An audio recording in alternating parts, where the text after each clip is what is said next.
All right, welcome everyone, and welcome to another session, another workshop today with Mira World for Metacircle workshops. We have the pleasure of welcoming Jerome, who is one of the founders of Mira, which is an amazing project, and we'll have the chance to dig more into what you have been building and the exciting things that you are preparing for the metaverse industry. Yeah, welcome, Jerome. Thank you for being here. Welcome to everyone. Thanks for the invite, Benjamin. Thanks for Metacircle, and I'll be happy to talk to you about whatever you like. Basically, we've not been talking so much about Mira. We're quite quiet people, but I'm glad to have an open talk today. Awesome.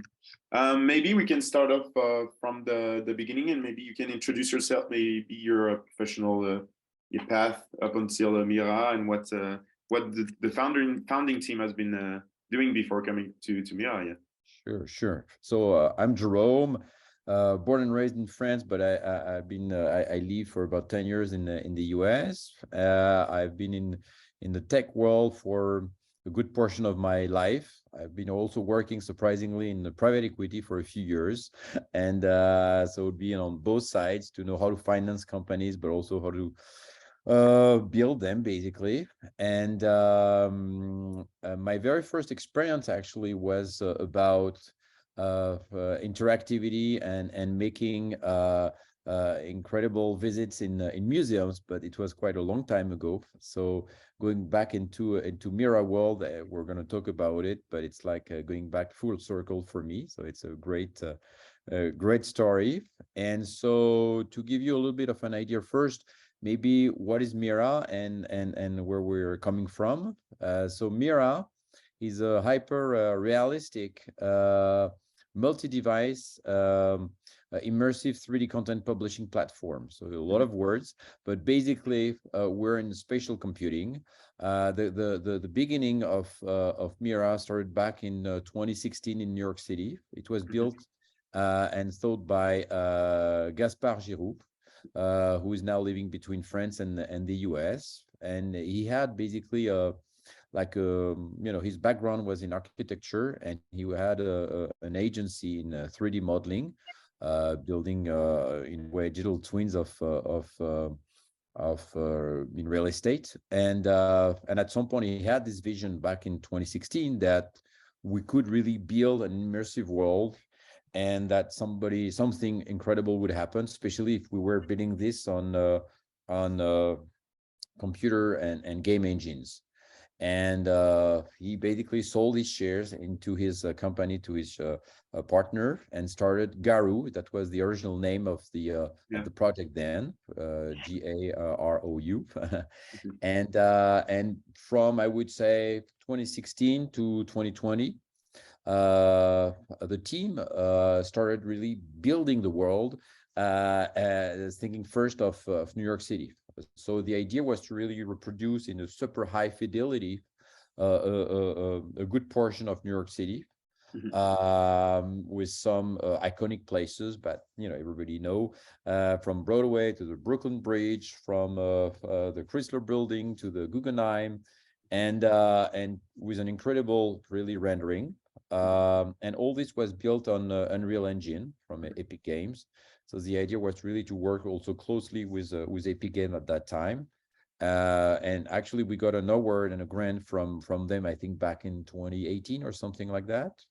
And in 2020, Gaspar started to build together with Thomas, his co-founder, the team in France as well, and with the idea to start building up on what had been done so far, and teaming up with some cultural institutions, and working with some brands as well. And the real shift in a way was kind of in 2020, where really the vision was really to build it as a platform. And today it's really important to understand that 99% of the content is really brought by 3D creators, by brands, by agencies, not really from us. So right now it's really an open platform for creators, for people who own a venue, for marketing agencies, for brands, obviously, who can really build up and have their own space and create immersive experiences within Mira. So that was maybe a long introduction, but that was to give you the perspective. No, awesome. And so just bouncing back on what you just said, so what is Mira in the sense, what is the platform, how can we use it? Why have you started also with New York City, Paris, the Tour Eiffel? You also had a great event in La Tour Eiffel. It was last week or maybe the week before that. So yeah, what is what is Mira in this sense? I think there are two aspects. First, I think the idea is really to have an open platform for creators worldwide. There are really tons of content, amazing content, almost everywhere. Tons of 3D libraries and tons of amazing creative artists as well. But it's kind of tricky to find it, to use it, and to have an immersive global a multi-user experience. And so to give you an example, we had met these incredible creators from the US who spent really years modeling the Titanic, for example. Well, and they did something amazing. But by deciding to publish it within Mira, which will happen basically in the coming of 2023, the idea is that suddenly they open it to both VR and mobile users. They open it for a multi-user experience. And thanks to that, we're going to have a lot of different possibilities. Maybe you could do a scavenger hunt in the Titanic, or maybe you can just have a tour and maybe put some music and try to dance within the Titanic. So the idea is really to be able to have a platform with a lot of incredible experiences and go from one to another and spend some good time, whether it's for a cultural point of view, whether it's just from a gaming point of view, depending really of what your take is. But the idea is really to offer a lot of functionalities, so that all creators maybe can really find really the great a cool spot to really broadcast basically what they created. And so if I'm an artist, and you mentioned it, that it's really generated, I mean, it's for creators in the sense, what kind of training would I need in the sense, like if I'm an artist and 3D modeler, I would typically use Blender or different other tools. You mentioned that it's on Unreal. What's the training that I would need? How easy it is to basically be on board as a creator on the platform? Okay, it's a very good point. So today it is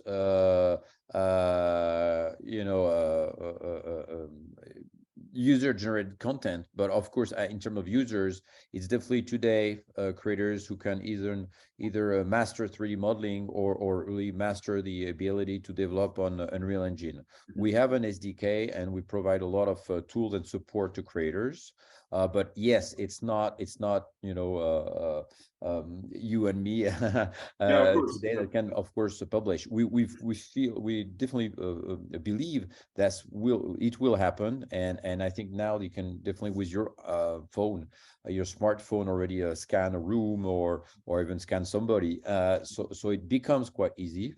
And I think month after month we make it even more open to kind of mainstream creators. And so that's true that there is a progress into that. Okay, got it. And so you don't need to master developing on Unity, Unreal.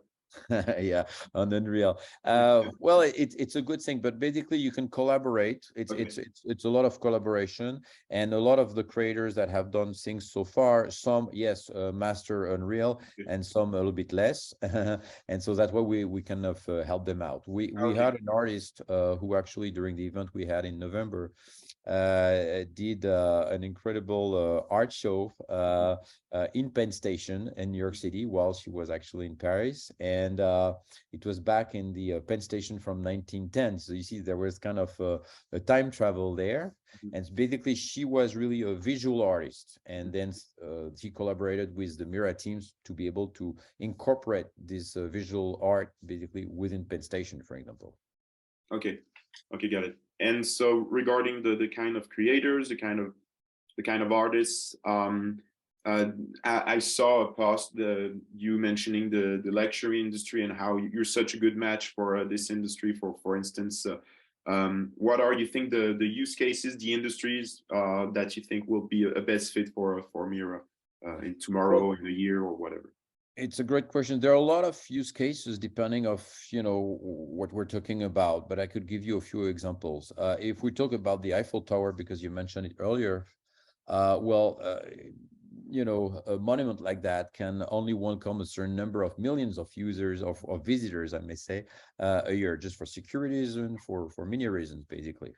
Well, by having basically the Eiffel Tower in Mira, suddenly you can access people 24/7. You can do things I don't know, from Shanghai to Texas. You can do extended basically visits, because not only can you visit the Eiffel Tower as it is, but you could maybe tour it as it used to be, or even tour it and fly it and put your jetpack and start flying around it, you see. So it's really expanding really the reach of a venue like that, expanding also to new possibilities, to new features, to new things to experiment. So there are a lot of different use cases in that case. But if we take another example, which could be, I don't know, entertainment or sports, well, it's just amazing, because you could suddenly not only feel the game, but be on the field and reproduce basically the play of an athlete, be the new goalkeeper and see what's going on when there is a penalty kick. So there are a lot of things that that can be done with new use case. I think that what we feel that in the coming months and years, a lot of industries will be impacted. Talking about entertainment, talking about sports and broadcasting events, talking about tourism, talking about I don't know, the car industry. The way you experience buying a car, purchasing a car will be totally different. Why purchasing a car within actually a four-wall piece? Why not experiencing this car in a desert or in another city? You see what I mean? So I think all what we have been apprehending and doing so far will be quite impacted, and there are really a lot of use cases that we see in Mira. And so with all those use cases and the many industries that will be impacted, how does Mira function? Like, what is the business model so far, and how do you generate revenue? Because it seems like there is so many streams of possibilities.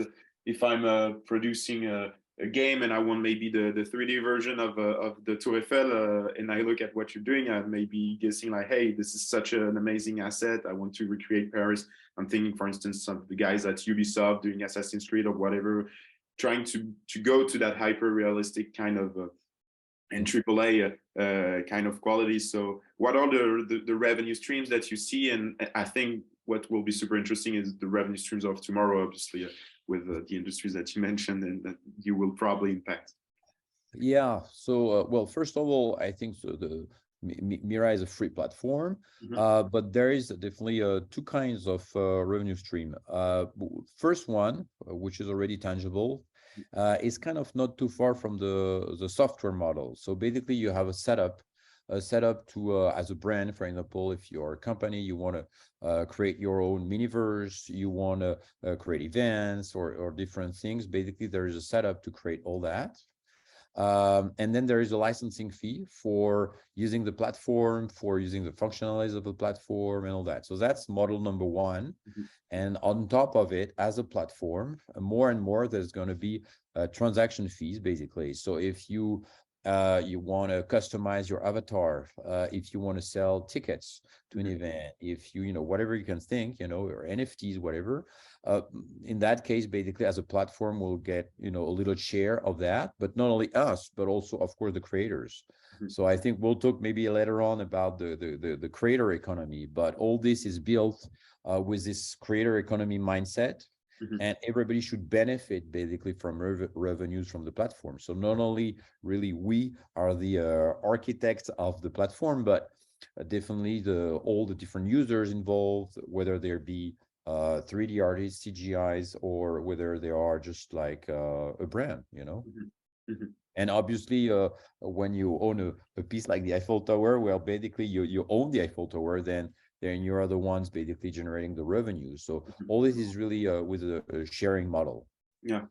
And so regarding actually the Eiffel Tower and those kinds of assets, Yeah. how complicated is it in terms of intellectual property? Like who owns the asset actually? Because then you replicate it in such a great manner. For instance, the Eiffel Tower. How did you have to basically talk with the I don't know Paris to see basically how you could do that? How you can then maybe to more monetize it? Do they have a revenue share? Is that really something complicated when we're looking towards hyper realistic and literally digital duplicates of assets that exist in real life? Well, there are many questions within your question. Yeah, I try to answer them. I think that we see with Mira that obviously the tech component of just reproducing basically a building or an iconic places like that, whereas it was like months and months, maybe a few years ago, now it's weeks and weeks. So of course, the tech component is really moving in the right directions to make it more simple, and the value and the length that we see is not really too much in doing the digital twin in itself. Is the fact of really partnering with an institution, really thinking straightforward about, you know, what kind of use case could we imagine, what are the responsibilities behind that, you know, what are the limits we want to think of. So I think it's really to put all that into a mindset, and then after to incorporate really the right people to work on it, and to think, okay, what kind of distribution can we think about it after all? So there are really a lot of things around it. So it's not just doing a 3D model, and we know there are a lot of 3D models of many things. Of course, on our end, it is hyper realistic, so we have a very high level in terms of quality that we are demanding. But I think the overall objective here is to team up with an institution and making it like the official kind of Eiffel Tower or digital Eiffel Tower. And that's, I think, the key aspect here, because there is a lot of value in owning, not for us Mira, but for the institution itself, owning its digital asset, and not letting just everyone basically create digital twins, let's say, of the Eiffel Tower on other things. Because yes, a lot of different people could do a digital twin. Not everybody could, of course, do it the way we do it, but still, you know. So it's very important, I think, for a lot of people in the heritage, people in the culture, people who own a piece basically of history, a piece of real estate, to think that they have to protect and be already in the field and be in the metaverse with their own digital assets. And so in terms of owning and intellectual property rights here, we are very clear. Basically, the proprietary rights, the intellectual property rights are the ones of the institution. That's why we are not selling actually you know, pieces on the ground and land in Mira, because we feel it should belong to the people who have it in the real life. Okay. But that's why we try to think of the way we could make it work for them, and within being part of a platform where they can again extend their reach and reach out to more people. I don't know if I really answered all of your questions. Maybe we It's can clear. dig into that, but yeah. Okay, real clear. We have some questions, but before that, I figured that maybe we could watch the trailer of Mira. I have it prepared on my screen, so that maybe not everyone in the audience has had the chance to have a glimpse of what Mira is. So I'll just pass on a few seconds of the Mira reveal Sure. trailer to show it to everyone. Just sharing my screen right now. Um, so that everyone gets really a sense of Yeah, and you can put the link so that people can yeah, really watch it on their computers, because exactly, sometimes putting a video exactly, on a Zoom call, it is not always the best way to to enjoy it. exactly. If you have some elements that you want to share, Jerome, maybe glimpse or don't hesitate. You can share your screen if you want to showcase some elements.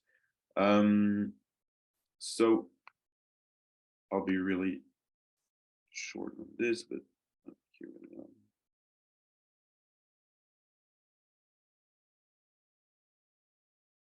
You could, Obviously the quality is not representative here, and like Jerome said, we advise you to have a look on your computer because the it's quite realistic. That's for sure.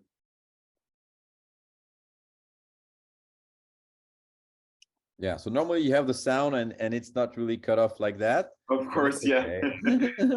I'll just put it short here, but it was That's all just right. to show some glimpses of images, but it's in the chat. Um, Jumping on few questions, I think, Yeah. and one from the first one from Gabriel, I think, who is trying to understand following the launch, what kind of experiences are being built right now, and the same. Hi, Gabriel. What kind of experiences you're planning to launch, and yeah, the partners that are involved. Well, If you we can have disclose them, obviously. yeah, no, we have a large diversity. Well, it goes from the cultural aspect by bringing to life some of these amazing places, some that you actually saw in the trailer, from the Grand Palais éphémère, from you know, these institutions. Because we kind of to team up with the Centre des Monuments Nationaux and the Réunion des Musées Nationaux and some other places like that. We are right now working on a different field, different sectors. It could be you know, the car making. It could be in the hospitality in terms of traveling and travel as well. It could be with luxury high-end brands as well, in beauty or fragrance. So there are quite a large diversity of things.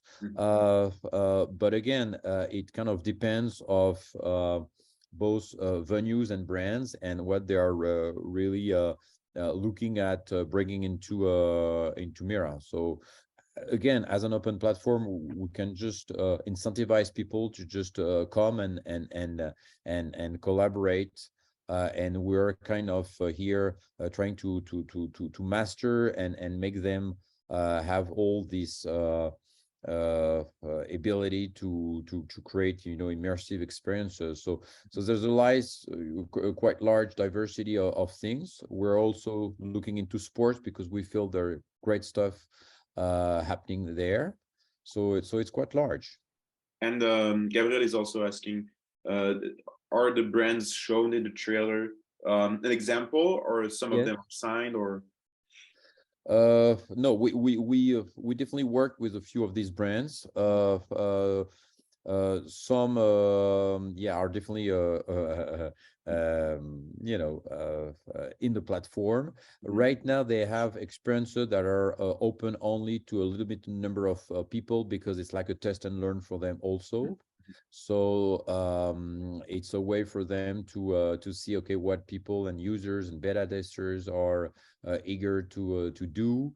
So and also to showcase for certain of their clients, of their customers, but also internally to some of their colleagues, and to really to think what their next move will be. So that's why it's not everything is really accessible right now to everybody.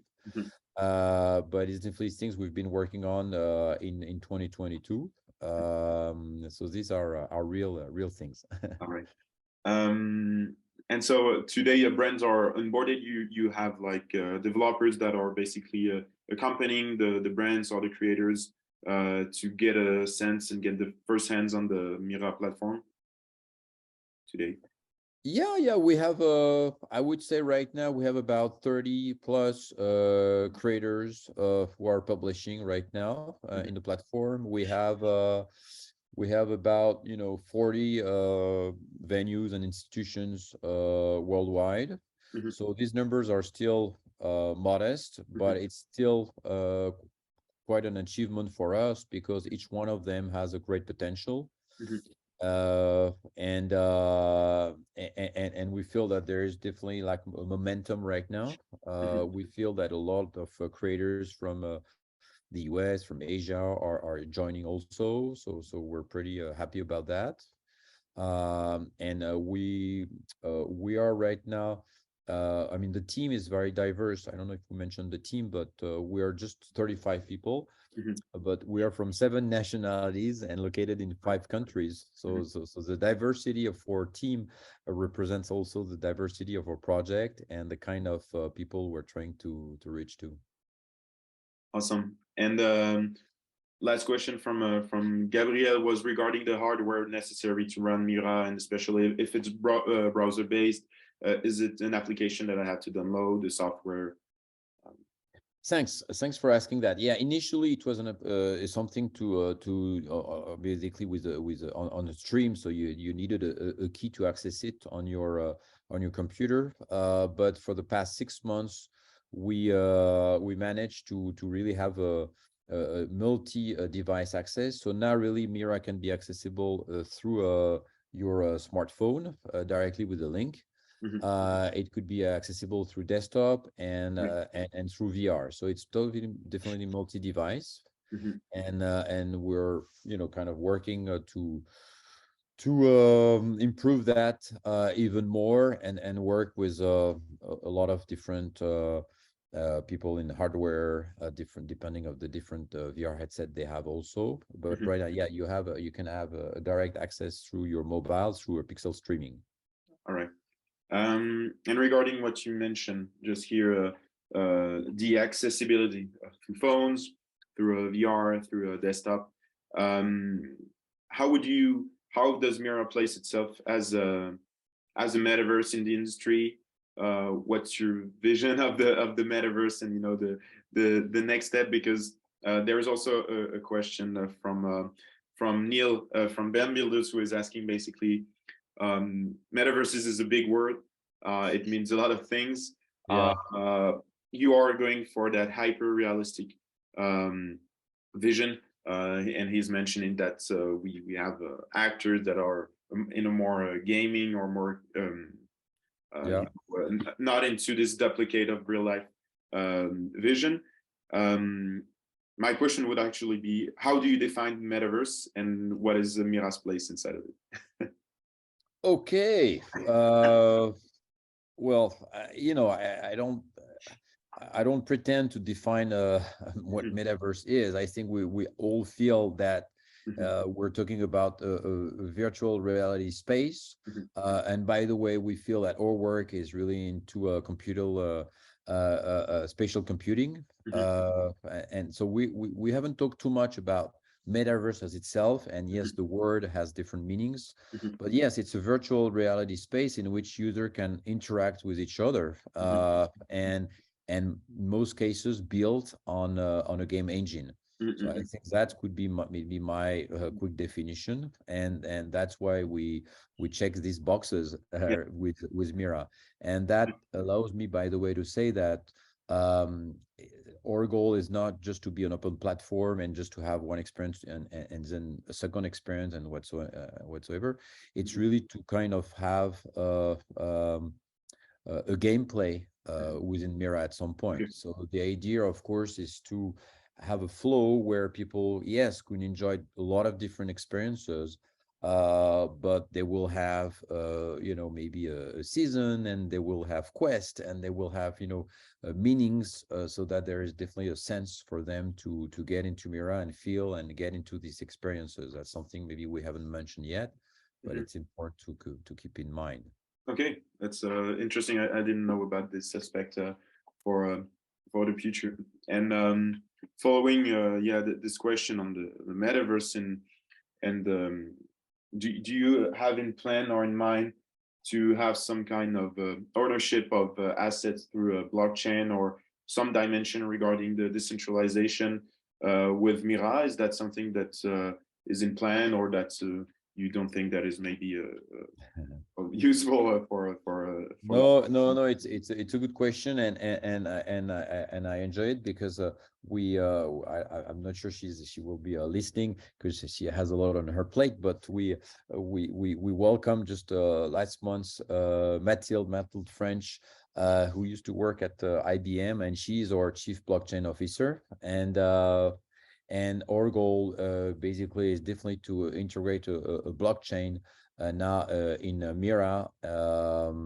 We'll start with Polygon, and the idea is really to safeguard all the IP assets, basically of all the creators and venues who actually publish in Mira, Mhm, and also to have a part basically into the into the world and how the world will shape. mhm, So the idea is that all the people who will contribute, whether there be a creator, a brand, well, everyone will have a share basically of the world and how the world will evolve in the future, and if there are like other places, other cities that will open at some point. So I think the idea of tokenizing basically all the assets within Mira is really key, and that's what really we're working on right now. mhm, We have already a white paper, and so we're working hard on that aspect. But the idea is, even though we would have our own basically blockchain with Mira, is really to be kind of agnostic and be able, hopefully by mid 2023, to be able to kind of read all different type of blockchains and to work with a lot of different people, and again, to be very open. mhm, And yes, it is supposed to be decentralized. So far, it has not been that much decentralized because we didn't have a blockchain and all mhm, this tokenization. But the idea is for 2023 is really to be mhm, full speed into that. mhm. Um, we have another question actually regarding the hardware, because obviously what runs those amazing assets and universe. Lori is actually asking, um, obviously with such high quality projects, Mhm. people should have high quality hardware. I mean, with the important capacities, or is it running smoothly? You mentioned smartphones, you mentioned different platforms. Look, no, I saw it with my own eyes, Yeah. and no, there is no decrease in terms of quality if you Mhm, use it on your iPhone. I would even say it's almost kind of slightly better, mhm, surprisingly. So mhm, there is no decrease at all, and there's no specific need. Yes, if you download it, if you use a Steam key and you put it on your computer and you plug it with your headset, mhm, with your VR, I mean, headset and all that. Yes, you need kind of a computer, kind of a gaming computer in a way. mhm, But that's just for some of the users who would want to use it that way. mhm, But we really managed to do it without all these worries, and the mobile version is just exactly the same. Yeah, mhm, just exactly the same. So I'm not a tech guy myself, so I can't really give you mhm. the full details of how they managed to do it, but they managed to do it. Okay, awesome. Um, and obviously invite people to go and see if if they can try Mira as it is open. Um, Y- yeah. So obviously, people can contact us, and we have kind of little line of people yeah.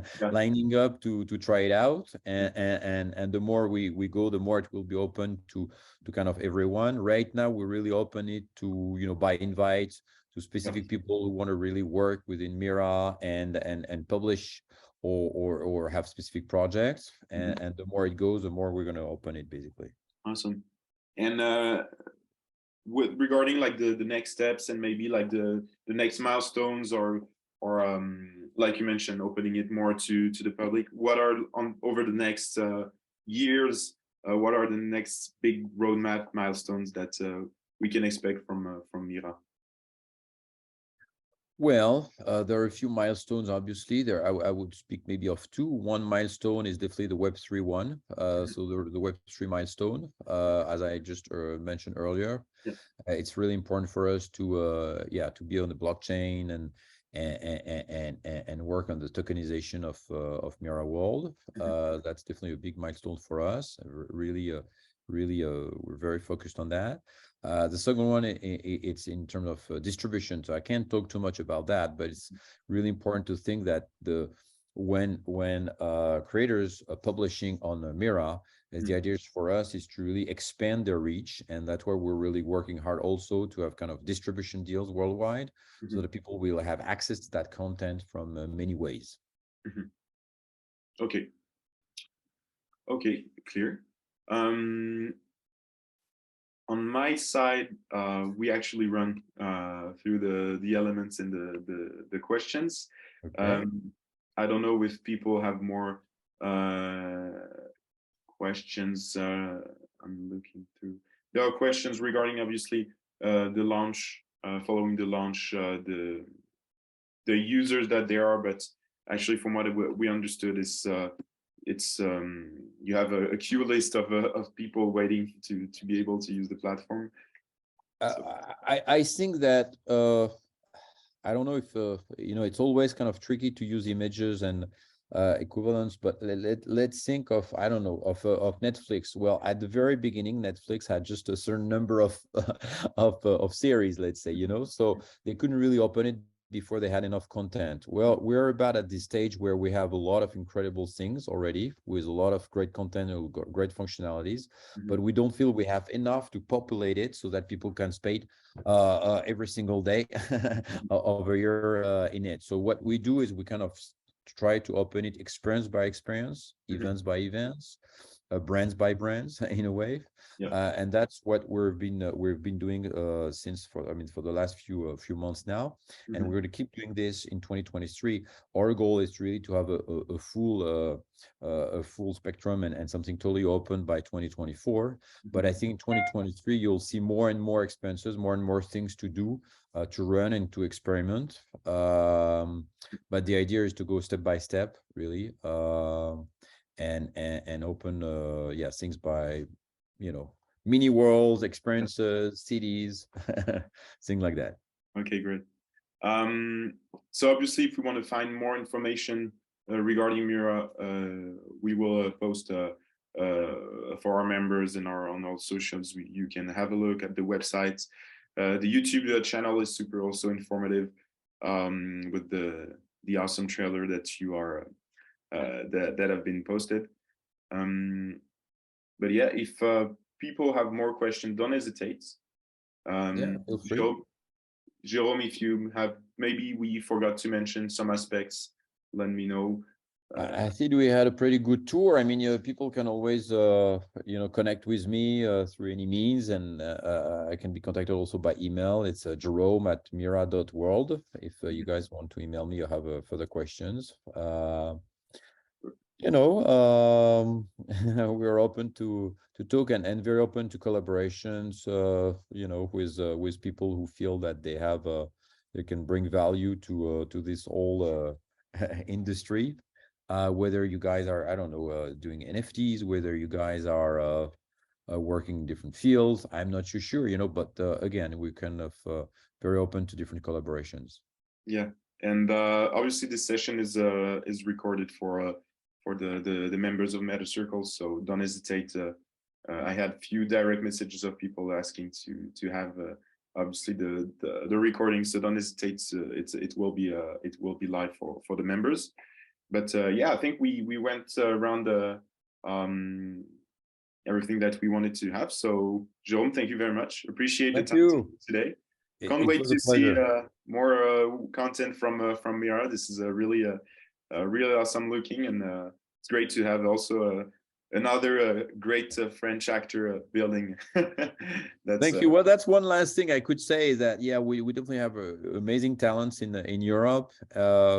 But the idea is really to have a global project. And I think that's the same for every one of us, you know, everybody working and being part of Metacircle. I think we you know, we should rock the world all together. And yes, we are maybe based in Europe or have talents in Europe, but I think we're able to reach out to the whole world and try to team up with a lot of different people everywhere.